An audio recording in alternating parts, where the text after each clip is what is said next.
चलिए basic introduction to Java start करते हैं। इंट्रोडक्शन टू जावा में आप देखें सबसे पहले हमें जो चीज़ करनी होगी और वो है टाइप्स, वेरिएबल्स एंड ऑपरेटर्स। तो टॉपिक हम ले रहे हैं। तो टाइप क्या होती है, व्हाट इज टाइप? जब भी हम कोई डेटा स्टोरेज के लिए चीज़ें डिफाइन करते हैं तो डेटा स्टोरेज में हमारे पास कंटेनर डिफाइन करना पड़ता है कि किस तरह की चीज़ आपने डेटा स्टोर करना है। इनिशियली अगर आप देखें मैंने पानी लिया है तो किसमें रखा है, बॉटल में रखा है या गिलास में रखा है। प्लेट में पानी नहीं रखा जा सकता। क्यों नहीं रखा जा सकता? क्योंकि कंटेनर उसलिए वहीं बना गया। तो इसी तरह से जब हम डेटा स्टोर करेंगे मेमोरी में तो उससे पहले हमें बताना पड़ेगा कि डेटा किस टाइप का आ रहा है। वो इंटीजर है, स्ट्रिंग है, डबल है, उसकी टाइप क्या है, ताकि अकॉर्डिंगली मेमोरी के अंदर वो स्पेस क्रिएट हो जो उस तरह के डेटा को मैनेज कर सके, डेटा को स्टोर कर सके। वी नो दैट कि कंप्यूटर की अगर हम बात करें सिंपली कि हमारे पास कंप्यूटर काम कैसे करता है। कंप्यूटर में हमारे पास मेमोरी होती है, सेंट्रल प्रोसेसिंग यूनिट होता है और इनपुट आउटपुट होता है। इनपुट आउटपुट कीबोर्ड से हमने इनपुट दिया, सेंट्रल प्रोसेसिंग यूनिट उसको प्रोसेस करेगा और डेटा स्टोर कहाँ होगा, मेमोरी में होगा। तो मेमोरी में हमारे पास जो स्टोरेज है वो depending on the type of data allocate होगा। कितना स्पेस एलोकेट होना है, कंटिन्यूअस होना है या नॉन कंटिन्यूअस होना है। सो वी अंडरस्टैंड कि सीपीयू इस इंस्ट्रक्शन को प्रोसेस करने के लिए कॉन्टेक्स्ट को यूज करेगा और वो कॉन्टेक्स्ट कैसे प्रोवाइड करते हैं, ओवरलोडिंग के जरिए। सो x प्लस वाई यहाँ पे बाइनरी ऑपरेटर है, ये ऐड करेगा और ऐड करने के बाद असाइन करेगा, असाइनमेंट ऑपरेटर चलेगा जो कि असाइन कर देगा वैल्यू z के अंदर। x y z क्या है? They are the memory location. Memory के कोई पोर्शन है जहाँ पे कुछ ना कुछ डेटा स्टोर किया जाता है, मेमोरी लोकेशंस है। These are the memory locations. तो सिंपलेस्ट वे में हम कहेंगे प्रोग्रामिंग लैंग्वेज है क्या, easier to understand the CPU instruction. तो सीपीयू कैसी चीज़ों को समझता है। टॉप लेवल पे अगर हम देखें कि ह्यूमन नेचुरल लैंग्वेज बोलते हैं, नेचुरल लैंग्वेज को हम ट्रांसलेट करेंगे कंप्यूटर लैंग्वेजेस में। Computer high level language such as Java, Python, C sharp, PHP, ये सारी की सारी क्या है, हाई लेवल लैंग्वेज। देन हम उनको ट्रांसलेट करते हैं towards assembly, low level language. फिर ट्रांसलेट करते हैं उसको, कंपाइलर चलता है, कंपाइलर इनकोड करता है और कन्वर्ट करता है इसमें बाइनरी लैंग्वेज में। और binary language is understandable bye computer और जब वो प्रोसेस करता है तो रिजल्ट भी हमें अगेन उसी हायरार्की में ट्रांसलेट करके देता है। So we need to understand the translation process कि क्या हो रहा है। वो हमारे जहन में क्लियर होगा कि मैं ये कर रहा हूँ तो ये बैकएंड पे क्या क्या हो रहा है, वो सारी स्टेजेस मुझे क्लियर हो तो मैं बेहतर तरीके से कोडिंग कर पाऊंगा। अदरवाइज मैं एफिशिएंट कोडिंग तो कर लूँगा, प्रोग्राम भी लिख लूँगा, लेकिन एफिशिएंट कोडिंग नहीं होगी। तो जब आप कहते हैं ना अच्छी सैलरी, उसको अच्छी सैलरी मिल रही है, मुझे अच्छी सैलरी नहीं मिल रही, क्या डिफरेंस होता है दोनों में? एफिशिएंसी का, ऑप्टिमाइजेशन का, रिसोर्स ऑप्टिमाइजेशन। रिसोर्सेज तो अवेलेबल है लेकिन किस तरह से बेहतर तरीके से इसको इस्तेमाल करना है, कैसे यूटिलाइज करना है। Resource optimization is the main thing that need to be understand for efficient coding. Java क्यों यूज करते हैं? प्रोग्रामिंग लैंग्वेज बहुत सारी हैं लेकिन Java is one of most popular languages और हमने एज ए करिकुलम में डिसाइड किया हुआ है कि आपको किस लेवल पे कौन सी लैंग्वेज पढ़ानी है ताकि वेरियस लैंग्वेजेस का आपको एक्सपोजर हो और आप डिसाइड कर सकें कौन से प्रोग्राम मैंने क्या काम करना है तो कौन सी प्रोग्रामिंग बेस्ट वे में काम करती है। जैसे IITC में हम C++ पढ़ा देते हैं आपको, फिर जावा कवर कराते हैं क्योंकि आपका pure object oriented programming language है Java, fully strong object oriented programming language है। फिर अगर हम डेटा साइंस पढ़ाते हैं तो पाइथन में करा देते हैं या AI का कोर्स में पाइथन यूज़ कर लेते हैं।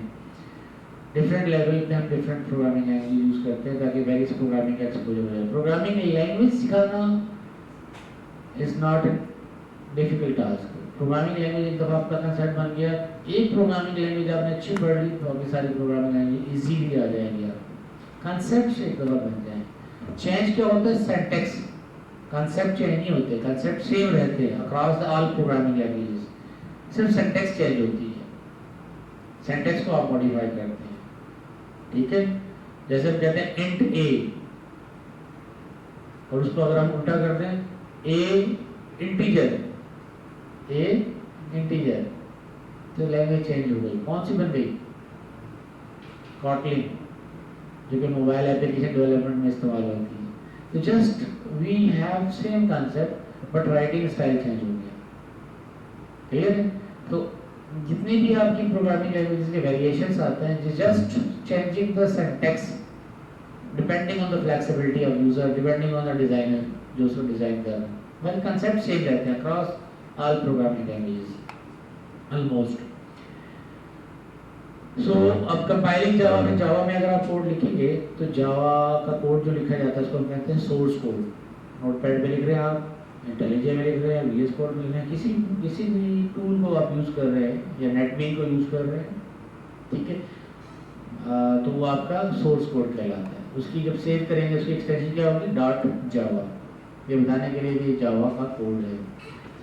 जब आप कंपाइल करेंगे इसको कमांड लाइन से करें या कोई टूल यूज़ करते हुए करें, तो इसका कंपाइलर है जावा सी, सी फॉर कंपाइलर, जावा सी से कंपाइल करेंगे। रिजल्टेंट जो आउटपुट का जनरेट होगा वो एक बाइट कोड जनरेट होगा, क्लास डॉट क्लास का। बाइट कोड क्या है? एक्चुअली जावा जो है वो कंपाइल्ड और इंटरप्रेटेड बोथ है, और बहुत सारी रिच प्रोग्रामिंग लैंग्वेज ये होती हैं। तो ये जनरेट क्या कर देता है? बिट्स में, बाइट कोड में जनरेट कर देता है, 0 की फॉर्म में आपकी रिजल्ट जनरेट कर देता है। So you don't need to compile it again, और इसको आप कहीं भी चला सकते हैं। उसके लिए सिर्फ आपको क्या चाहिए? JVM, Java virtual machine. Same code can be executed on the different various platform.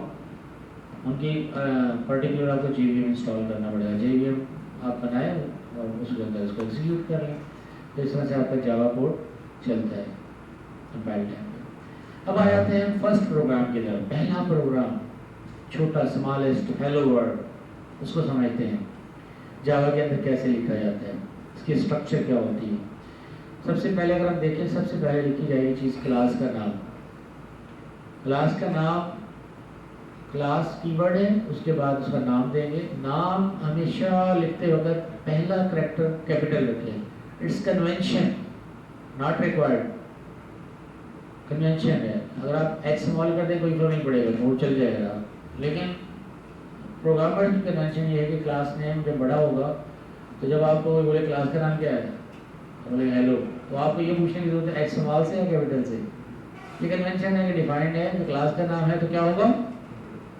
Capital से होगा। ऑब्जेक्ट का नाम है तो स्मॉल से होगा, मेथड का नाम है तो स्मॉल से होगा। ये कन्वेंशन बन जाएंगे और आपको इजीली समझ में आ जाएगा कोड कि ये मेथड का नाम है, क्लास का नाम है, ऑब्जेक्ट का नाम है, ठीक है। तो हेलो लिखा आपने, फिर करली ब्रेसेस स्टार्ट, करली ब्रेसेस क्लोज, ये स्कोप कहलाता है कि यह स्कोप, क्लास का स्कोप यहाँ स्टार्ट हुआ और यहाँ क्लोज हुआ। फिर जो क्लासेस का कंसेप्ट है वो नेस्टेड में है, नेस्टिंग। जो चीज़ बाद में क्लोज हुई है सबसे पहले बंद होगी, सबसे आखिर में क्लोज हुई है सबसे पहले बंद होगी, जो सबसे पहले ब्रैकेट स्टार्ट हुई है वो सबसे आखिर में बंद होगी, नेस्टिंग कहलाती है, नेस्टेड। स्टैक की फॉर्म में, स्टैक में डेटा रखते हैं, जो सबसे पहले चीज़ इंटर हुई है वो सबसे लास्ट में रिमूव होगी। तो स्टैक में स्टोर होता है प्रोग्राम आपका। जब कंपाइल होता है, डेटा स्ट्रक्चर जो लोग पढ़ चुके हैं वो जानते हैं कि स्टैक की फॉर्म में कंपाइल होता है। क्लियर? अच्छे, अब आगे चले तो हमारे पास हमने कहा पहली चीज़ आ गई, दूसरी लाइन में पब्लिक, पब्लिक कीवर्ड है और ये access specify, this is called access specify. ये पब्लिक है, प्राइवेट है, प्रोटेक्टेड है। एक्सेस स्पेसिफायर की ये फंक्शन किस लेवल पे एक्सेस हो सकता है।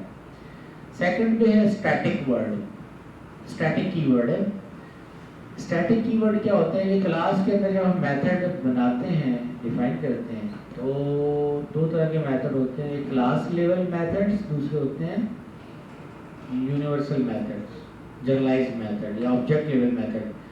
ऑब्जेक्ट लेवल मेथड जो है वो हर ऑब्जेक्ट के साथ कॉल होता है, उसका बिहेवियर उस ऑब्जेक्ट के डिपेंडिंग पे होता है, तो ऑब्जेक्ट लेवल मेथड क्या होता है। वो सिंपल मेथड लिखे जाते हैं उनमें हम स्टैटिक वर्ड यूज़ ही करते हैं, लेकिन जिनमें स्टैटिक कीवर्ड यूज़ करेंगे वो क्लास लेवल पे मेथड होगा, मतलब वो पूरी क्लास में जितने भी ऑब्जेक्ट हैं उनके लिए कॉमन होगा। ठीक है, जैसे समझ लें आपकी जितने भी आपके पास नोटपैड है सबके पास अलग अलग है, लेकिन बोर्ड सबका क्या है, कॉमन। तो ये सब क्लास लेवल ऑब्जेक्ट है, और आपके पास जो नोटपैड है वो ऑब्जेक्ट लेवल ऑब्जेक्ट है। ठीक है, तो हर एक इंडिविजुअल होंगे। तो हमने इसके लिए कीवर्ड स्टैटिक लगा दिया। वॉइड क्या होता है, वॉइड होता है कि फंक्शन रिटर्न करता है वैल्यू, तो हमें उसकी टाइप बतानी पड़ती है। जब हम चाहते हैं फंक्शन कोई रिटर्न ना करे वैल्यू, तो हमें बताना पड़ता है वहाँ पे वॉइड कि it will not return a value, void it does not return a value. Then आपके आता है मेन फंक्शन, मेन वर्ड है फंक्शन का नाम। अच्छा, फर्स्ट प्रोग्राम में हमने देखा कि ये पहला मेन फंक्शन बना रहे हैं, ये जावा की कन्वेंशन है कि जब भी हम कोई कोड एग्जीक्यूट करेंगे उसमें सबसे पहले चलने वाली चीज़ क्या होगी, मेन फंक्शन। क्योंकि हमें पता नहीं स्टार्ट कहाँ से करना है, और ये यूनिवर्सल सिस्टम है। अगर आप ऑपरेटिंग सिस्टम में पढ़ चुके हैं तो उसमें आइडिया होगा आपको कि जब हम सिस्टम स्टार्ट करते हैं तो सबसे पहले मेथड जो एग्जीक्यूट होता है उसका नाम होता है kernel. The process that execute first is called kernel. तो इसी तरह से वो कर्नेल बताता है कि और कौन कौन से प्रोसेस स्टार्ट होंगे, तो उसके बाद सबका रिकॉर्ड कीपिंग होता है। इसी तरह से कोडिंग के अंदर हमारे पास प्रोग्राम जब चलता है सबसे पहले मेन प्रोग्राम चलेगा, और उसके अंदर आप जितने भी प्रोग्राम चला रहे हैं, चाह रहे हैं या पार्टी चलाना चाह रहे हैं, क्लास चला रहे हैं, ऑब्जेक्ट चला रहे हैं, मेथड इन्वोक कर रहे हैं, वो सारे उसके अंदर ही होंगे। तो मेन मेथड आपका यहाँ बन गया, इसका मेन मेथड होगा। हाँ, देन हमारे पास आ रहे हैं आर्ग्यूमेंट। जब हम कॉल करें मेथड को तो पहली चीज़ है जो कि है string is a class name. यहाँ पे हम इंटीजर भी लिख सकते हैं, वो परमिटिव डेटा टाइप होगा।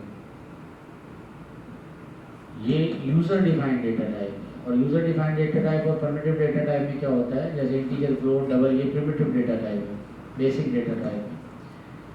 जबकि स्ट्रिंग जो है वो यूजर डिफाइंड डेटा टाइप है, लेकिन ये बिल्ट इन आती है आपके पास, क्योंकि आपकी जो पहली क्लास है जिसको हम कहते हैं थिंग, जैसे मैंने वर्ड कहा थिंग, थिंग इज ए पहली क्लास। तो ऑब्जेक्ट ओरिएंटेड प्रोग्रामिंग में सबसे पहली क्लास का नाम होता है ऑब्जेक्ट।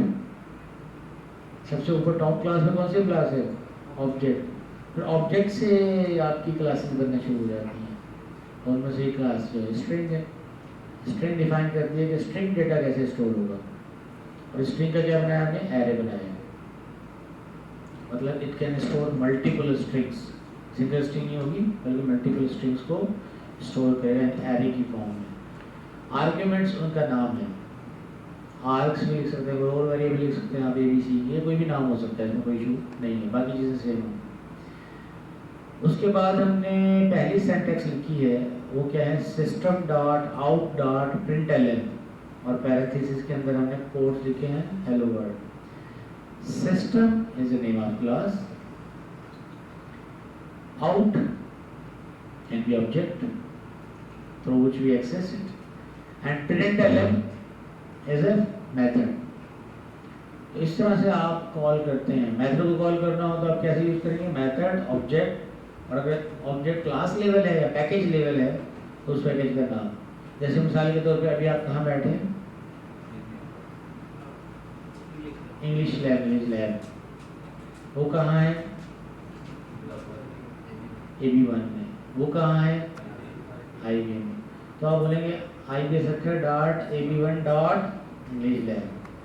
ये तरीकाकार होता है चीज़ों को स्पेसिफाई करने का। प्रोग्रामिंग लैंग्वेज में हम दिखाते हैं कि कौन से पैकेज में कौन सी क्लास किस मेथड का एक्सेस कर रहे हैं या वेरिएबल को एक्सेस कर रहे हैं। इस तरह से आप डिफाइन करेंगे कि उसकी एक्चुअल लोकेशन कहाँ है, ताकि कंपाइलर को लोकेट कर सके उसको। क्लियर? तो कन्फ्यूजन यहाँ तक समझ में आ गया। कोड ये सिंपल हेलो वर्ल्ड प्रोग्राम है, इसमें क्या करेगा, सिर्फ हेलो वर्ल्ड प्रिंट करेगा। प्रिंट ln है, print on the new line, दोबारा चलाएंगे तो नई लाइन को प्रिंट करेगा। स्ट्रक्चर अगर हम देखें सिंपल, आपने पहले क्लास नाम लिखना है, फिर प्रोग्राम ये सेम रहेगा, मैन मेथड कॉल करना पड़ता है आपको। और अगर आप कमांड लाइन से यूज़ कर रहे हैं, नोटपैड भी बना रहे हैं, टेक्स्ट पैड भी बना रहे हैं, तो क्लास का नाम जो होता है वही आपका फाइल का नेम होता है, और एक्सटेंशन होगी डॉट जावा। चलाते हैं तो पहले करेंगे जावा C, और उसका क्लास का नेम, फाइल का नेम डॉट जावा के साथ लिखेंगे, कंपाइल हो जाएगा। और जब एग्जीक्यूट करेंगे सिर्फ जावा लिखेंगे तो एग्जीक्यूट हो जाएगा। फिर जहाँ सी नहीं लिखने की जरूरत, कंपाइल टाइम पे लिखेंगे सी, जावा सी, और रन टाइम पे सिर्फ जावा लिखेंगे। और फिर उसका ऑब्जेक्ट का नाम लिखेंगे, डॉट जावा लिखने की ज़रूरत भी नहीं है क्योंकि वो क्लास बन जाती है। अभी हमने देखा कोड के अंदर। अब हम देखें कि जो हमने यूज़ किया system dot out dot println. Out का मतलब है कहाँ आउट लेके जाएगा, कंसोल पे। और अब कंसोल से इनपुट लेना हो तो क्या करेंगे, सिस्टम डॉट इन। जैसे आउट ऑब्जेक्ट है इस तरह क्या करेंगे, सिस्टम डॉट इन। ठीक है, सो इन ऑब्जेक्ट से हम रीड करेंगे। एक और प्रोग्राम है जिसमें हेलो वर्ड 2 कहते हैं। हेलो वर्ड 2 में हमने एक और लाइन प्रिंट करवाई, तो ये पड़ेगा हेलो वर्ड, दोबारा क्या करेगा, लाइन नंबर 2 पे अगेन प्रिंट करवाया, लाइन नंबर 2, तो ये न्यू लाइन पे प्रिंट करेगा। अब आते हैं टूवर्ड्स टाइप्स के, डेटा टाइप्स। डेटा को जब स्टोर करेंगे तो वेरिएबल क्या है, कोई भी नेम, मेमोरी लोकेशन को कोई नाम देना हो तो उसको हम कहते हैं वेरिएबल। वेरिएबल की सिंपल डेफिनेशन क्या है, मेमोरी लोकेशन का नाम। अच्छा, वो मेमोरी लोकेशन कितनी चाहिए, थोड़ी चाहिए, बड़ी चाहिए, उसको हम फिर डिफाइन करते हैं। और वो डिफाइन की बेसिस पे हमने उसके नाम बनाए होते हैं जिसको हम कहते हैं डेटा टाइप्स। मिसाल के तौर पे एक तो नाम होता है कि लोकेशन कितनी चाहिए, और फिर लोकेशन किस तरह से यूटिलाइज होगी, यानी यूटिलाइजेशन स्टाइल, उसकी बेसिस पे हमने वेरिएबल्स बनाए हैं। जैसे बूलियन है तो उसकी जो वैल्यू होंगी दो ही हैं, ट्रू और फॉल्स। इंटीजर है तो उसकी वैल्यू कुछ भी हो सकती है लेकिन वो होल नंबर होगी, नेचुरल नंबर से आता है। And it can be negative as well. Double है, रियल नंबर को आप शो करेंगे तो डबल डेटा टाइप यूज करेंगे। पॉइंट्स में अगर आप डबल नंबर यूज कर रहे हैं तो उसके लिए डेटा टाइप डबल की होगी। और अगर स्ट्रिंग यूज कर रहे हैं तो उसके लिए डेटा टाइप क्या होगी, स्ट्रिंग होगी। तो ये तो हमारे जनरलाइज टाइप हैं। फिर इसके बाद आती है हमारी हर कैटेगरी के अंदर फिर टाइप्स। ये टाइप है depending on the type of data, और इनकी फिर सब कैटेगरी होंगी depending on the size of data.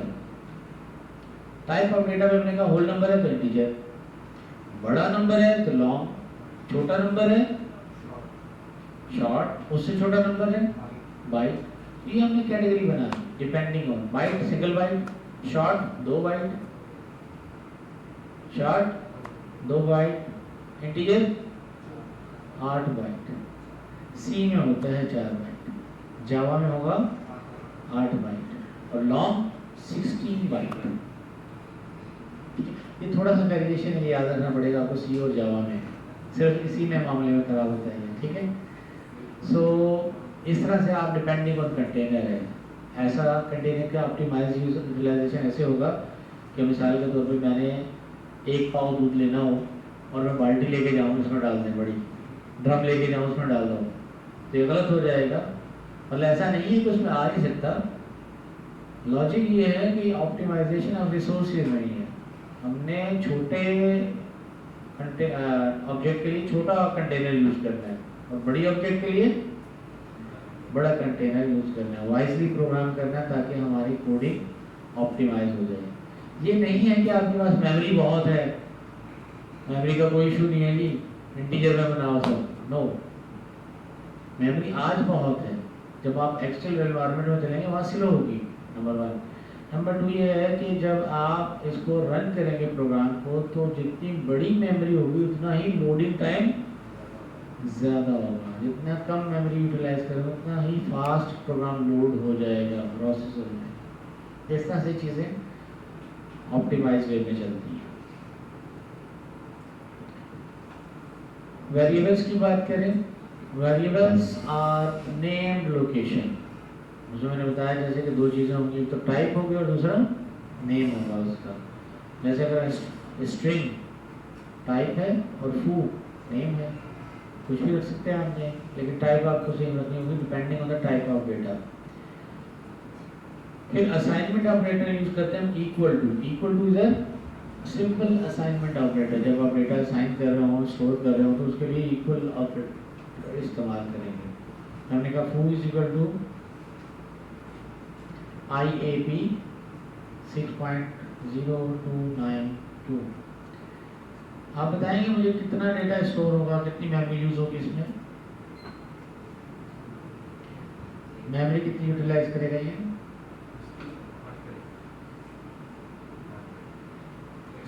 String 8 use करेगा। क्यों? कितने बाइट यूज करेगा? 8 बाइट। वाई? सॉरी, हाँ नहीं ऐसा नहीं। जितनी स्ट्रिंग होती है, जितनी स्ट्रिंग का मतलब है जितने नंबर ऑफ कैरेक्टर्स होंगे। It depends on the number of character. जितने कैरेक्टर ज़्यादा होंगे उतने ही डायरेक्टली प्रोपोर्शनल है। तो कितने हैं इसमें कैरेक्टर? 9। कितने हैं? एक स्पेस भी है, 9 कैरेक्टर हैं। तो उन 9 कैरेक्टर की बेसिस में कितनी मेमोरी यूटिलाइज हुई? 9 बिट्स नहीं बाइट, और 9 नहीं 18, क्योंकि सी जो है वो आस्की यूज करती है, आस्की कोडिंग, जो कि जावा जो है वो यूनिकोड पे चलता है। यूनिकोड 2 बाइट का होता है, आस्की सिंगल बाइट का होता है। क्योंकि जावा स्ट्रॉन्ग लैंग्वेज है और आपकी जो यूनिकोड स्कीम है it supports multi languages, Chinese, English, Urdu, Punjabi, Pashto सब सपोर्ट करते हैं। तो इसको 2 बाइट चाहिए कोड के। जब स्टोर करेगा डेटा तब भी इसको 2 बाइट चाहिए, क्योंकि यूनिवर्सल है तो उस लिहाज से वो अलगाड़े नहीं चलता है। तो अब यहाँ पे कितने बाइट चाहिए इसको? 18। 9 की मल्टीप्लाई करेंगे 2 से, 18 बाइट चाहिए फूड को स्टोर करने के लिए। Can be combined with the variable declaration, साथ ही रख सकते हैं आप। आपने कहा डबल बेड पाई 3.14, तो ये आपका असाइनमेंट ऑपरेटर हो गया जिसमें आपने क्या कर दिया? 3.14 आपने स्टोर कर दिया। दूसरा आपने लिया बूलियन इस जनवरी ट्रू, तो टाइप क्या है? बूलियन है, नेम क्या है? इस जनवरी, और वैल्यू क्या होगी इसकी? ट्रू। क्लास ले लें hello 3, और hello 3 में आपने क्या किया? Public static void main string, वही एक क्लास बनाई फू और उसमें ये वैल्यू स्टोर कर दी, इसको प्रिंट करवा दिया, प्रिंट हो जाएगा। फिर उसमें कहा समथिंग एल्स, प्रिंट करवाया, क्या प्रिंट होगा? Something else. Something else print होगा या IAP प्रिंट होगा? Something else. क्या हुआ इसे? ओवरराइड हो गया। कौन कौन कह रहा है ओवरराइड हो गया? How many people are agree कि ओवरराइड हो गया? नो वाला हाथ खड़ा करके कॉन्फ्रेंस का पूरा हाथ खड़ा।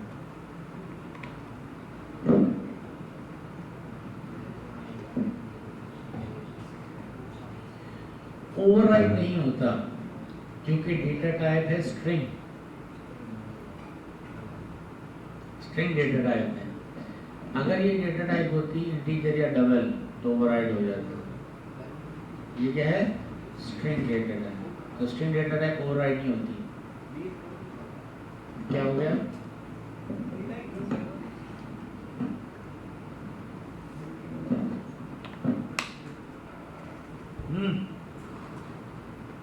क्या होगा फिर? री रेफरेंस होगा। क्या होगा? री रेफरेंस। कैसे समझाता हूँ मैं आपको। यहाँ देखिए बोर्ड पे मैं आपको बना के दिखाता हूँ कैसे ये काम करेगा। मैंने एक वेरिएबल क्रिएट किया, उसका नाम क्या रखा? फू। वो फू वेरिएबल बनेगा मेमोरी में, और मेमोरी बॉक्स के अंदर हमने लिखा IAP स्पेस 6.9092। क्लियर? फिर हमने क्या कहा? उसके अंदर जाके लिखा समथिंग एल्स। तो होगा क्या? ये जो फू वेरिएबल है वो पॉइंट कर रहा था इसको। फिर क्या होगा? अगेन हमने लिखा समथिंग एल्स, समथिंग एल्स, ये मेमोरी लोकेशन में लिखा जाएगा और ये पॉइंटर यहाँ से हट के इधर लग जाएगा। यूजर डिफाइंड डेटा टाइप या क्लास डेटा टाइप इस तरह से काम करती है कि आपका वेरिएबल री रेफरेंस होगा, ये वेरिएबल कहीं पड़ा होगा, ये वैल्यू यहीं पड़ी रहेगी, इसको हम कहेंगे garbage. This is called garbage. ये यही वजह है कि अगर आप कोई वेरिएबल बनाएं और उसको इनिशियलाइज ना करें, प्रिंट करवा दें, तो इट विल प्रिंट समथिंग, और वो समथिंग क्या होता है? गार्बेज। क्योंकि मैं वेरिएबल अगर क्रिएट करूं, तो जब मैं क्रिएट करता हूं वेरिएबल, तो एक्चुअली वो किसी मेमोरी लोकेशन को पॉइंट कर रहा हो। जब हम इनिशियलाइज करते हैं तो उस मेमोरी लोकेशन को अंदर हम क्या करते हैं? डेटा इनिशियलाइज करते हैं, उसके अंदर लिखते हैं डेटा।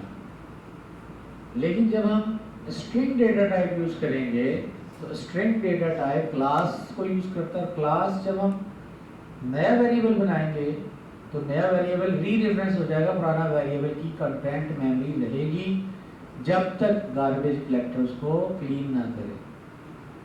और जावा में गार्बेज कलेक्टर होता है ऑटोमेटिकली, जब आप प्रोग्राम क्लोज करेंगे गार्बेज कलेक्टर चलता है और जो प्रोग्राम उसने एलोकेट की वाइट आउट कर देता है। क्लियर?